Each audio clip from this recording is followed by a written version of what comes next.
Streaming now, this is the Wood TV Live Desk.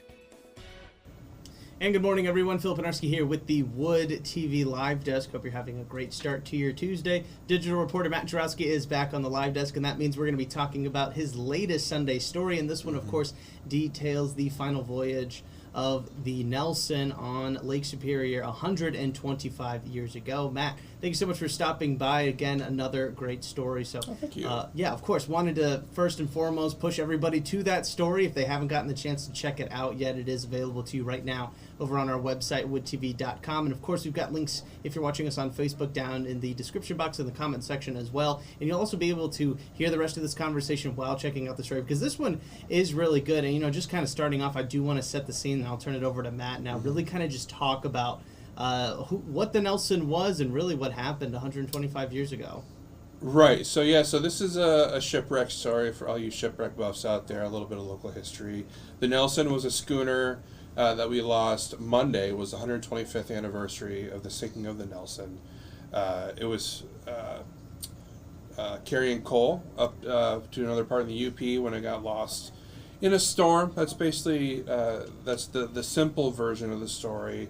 We go into the guts of the story and why it's such a tragic tale online. Absolutely, and I kind of wanted to shift over to that, if you don't mind, Matt, just talking a little bit about just really, well, I guess before we even get into that, we should probably talk about just why this ship in particular was out on the waters, why it was so important. You mentioned it was transferring coal back and forth, but really talk about kind of the history behind what that schooner was.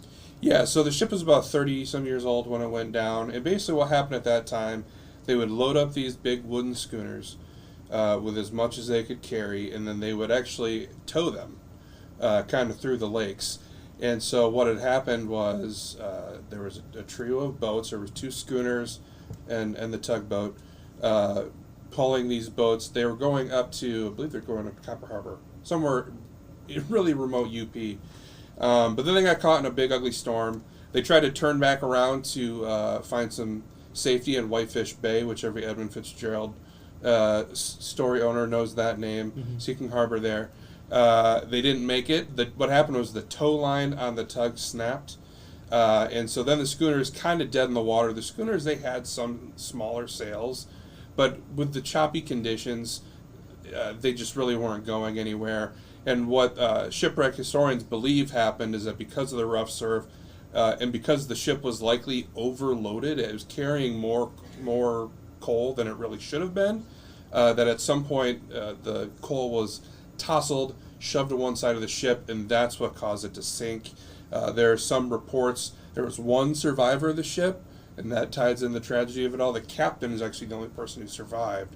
But the tugboat actually saw this all happen, and they talk about how quickly the boat went down, which leads people to believe that the coal is what tugged the ship and ultimately the lifeboat down as well. Right, yeah, no, it's obviously a tragic story. We're taking some photos right now, courtesy of the Great Lakes Shipwreck Historical Society, and that is kind of another huge part of this story, Matt, as you kind of detailed a little bit about how they found the ship, when they found the ship, kind of all that stuff. And, we really credit them to be able to help tell the story a lot better. But finding this ship, that was no easy task. Again, this happened 125 years ago. Yeah, so the Nelson was finally found in 2014.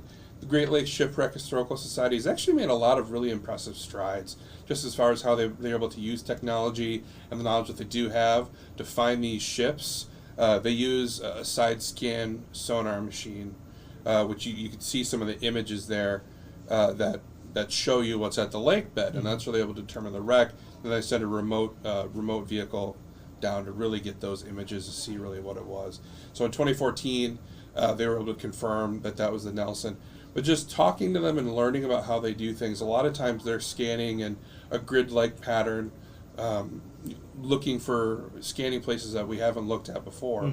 But they also have really good ideas of where to look. When I talked to Corey Atkins from the Historical Society about the Nelson, he's like, we had an idea of where that ship was. We knew it was roughly in this area off Grand Marais.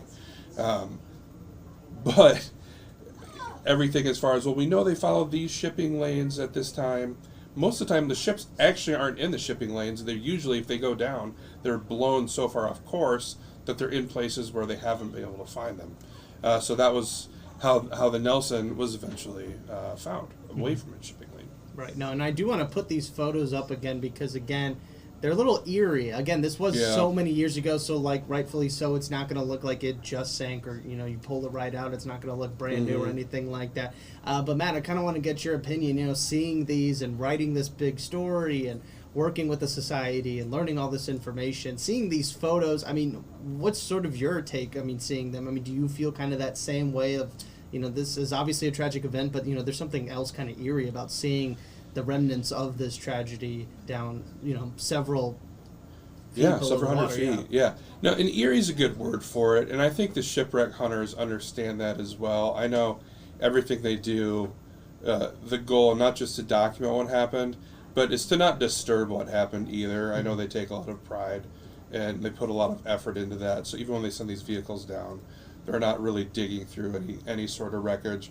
And that when I talked to Corey, that's kind of what he echoed too. I asked him why it was important to share these stories, kind of why they do what they do, and he kind of mentioned, you know, nowadays we don't think about job safety in quite the way that we would have necessarily back then. We think of jobs where people put their lives on the line, like our servicemen and women in the military or police officers or firefighters. We know that those are dangerous jobs, but back then, even simple things, I mean, sailors obviously still do put their lives on the line, but back then, like, it was no guarantee that if you went off to work that day just to do a simple shipping run, you know, further up the UP, that you were going to come back. And so it's important, they say, to really remember those stories and the sacrifices that people made just so we could live our everyday lives.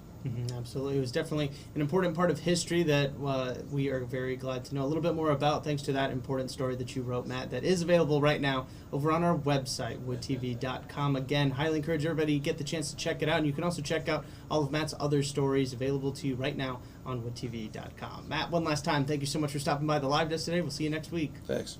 Of course, I want to thank everybody else for tuning into this latest edition of the Wood TV Live Desk. I'm Phil Pinarski, and we hope you have a great rest of your day.